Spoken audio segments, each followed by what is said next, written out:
Hi everyone. Today I'm going to show you how to create a pocket page for your chipboard journal or album. This is one that has a couple of them in there. I'll show you the different types. This is one. This pocket is a little bit about half the size or 2/3 of the size. It has a brace on the bottom to keep the picture from falling through. It is about 4 inches on an a 6-inch page. 8 by 6 pages are in this book. And then this is another type with a dropout. This is almost a full page. And I will show you on this that this one you can see where the risers have been added between 2 pages in order to create the depth for the card to go in and out. So the first thing you want to do is create the size card that you want, like so. This is chipboard. This one has a hole that's punched evenly in the top, and I'm going to be able to drop that in and out of my page here with that. Another type would be this shape, which if you wanted to make a pocket like this one, would afford a little handle for pulling the card in and out. And so on either side of the cards you can include sayings or photos. Here's another one sample that I've done with paint, twine in the loop at the top, a photo on the back. And it's a great way to add extra pictures or quotes or journaling that you want to include in your photo album or your journal, whatever you're intending to use your book for. This is another kind. This has been painted on both sides. Paper has been added on both sides, and I can include messages or pictures or any other kinds of embellishments that I might like to do. So some of the pages have an indent here, and that was created simply by using a circular object like this storage container or a bottle cap or something like that. If you have a tool that's the right size, I traced it and then cut it out. So the pocket is created when 2 pages are married together. So here is one that's being assembled currently that I'm working on for my book.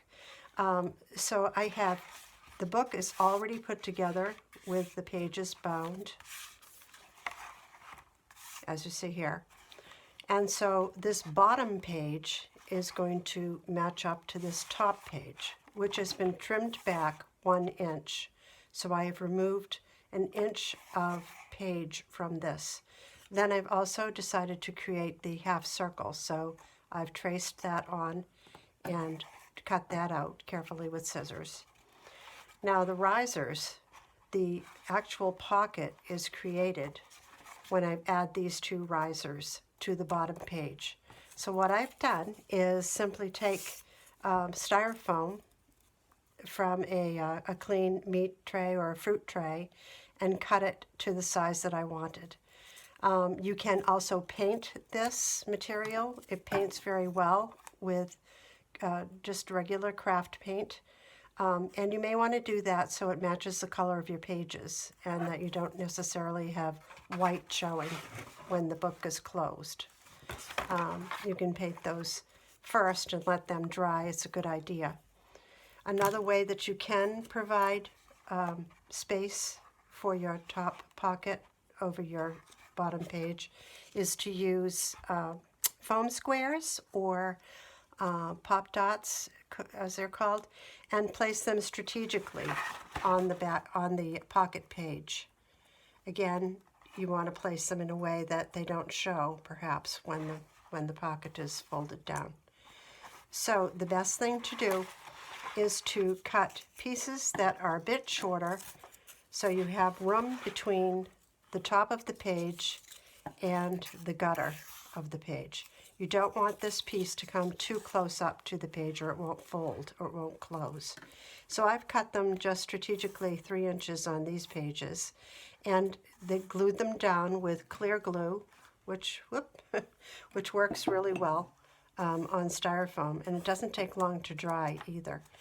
An important step is to apply paper to the bottom page before you glue this top pocket down. So I've glued material there, some paper, and now I'm ready to glue this top part down. So once I've glued this down, then I can cover this. And if I want a semicircle here as well, I simply need to measure my paper across, draw. I believe that's centered. Be good to measure it across first to make sure that you're in the center with a little dot.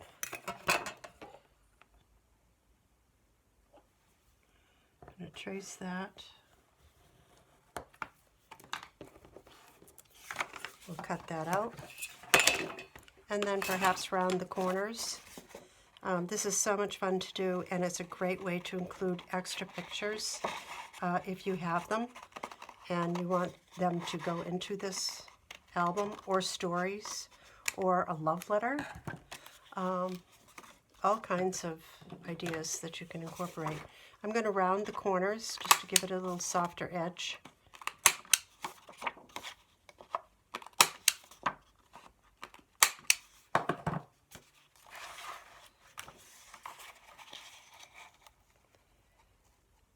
So it would be good if you want to, you could continue your color that you've used on the edges of all the pages. The pages all have a border of color on them, so to make them easier to embellish at the end.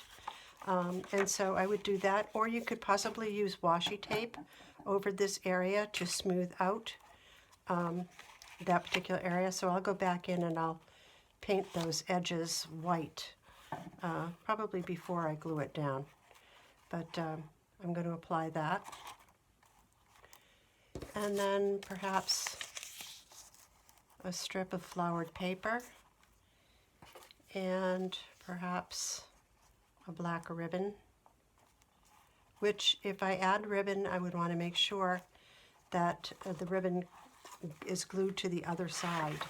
So I would want to either tape it or glue it here to make sure that it's secure and doesn't bump into my risers.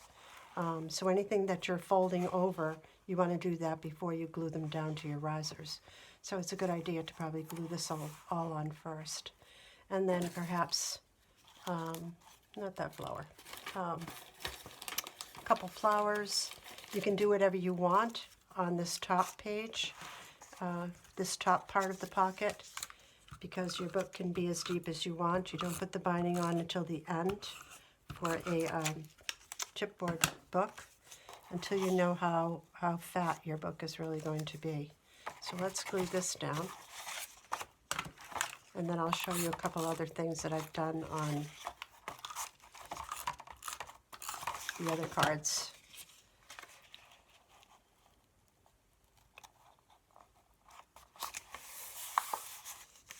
And this is, I love this paper, but I've torn it across the top to give it kind of a vintage. It almost looks like wallpaper that's been pulled off.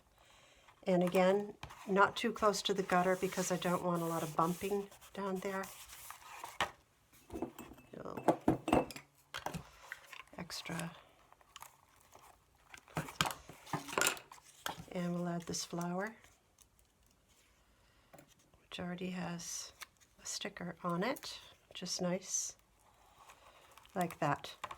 And another trick that you can do with paint and or ink would be to use a dauber and apply some distressing around the edges, especially around the edges of the white that I have on the here, just to soften it up and give it even a little bit more romantic kind of look. It's been in a box for a long time with all those old love letters.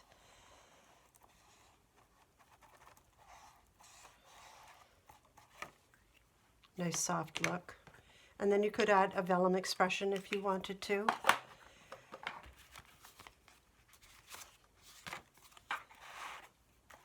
Okay, I'm going to glue my pocket down.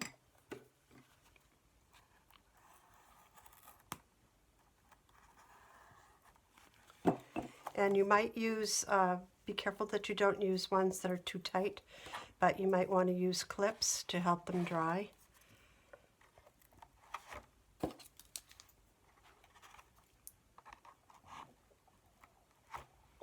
Just a bit.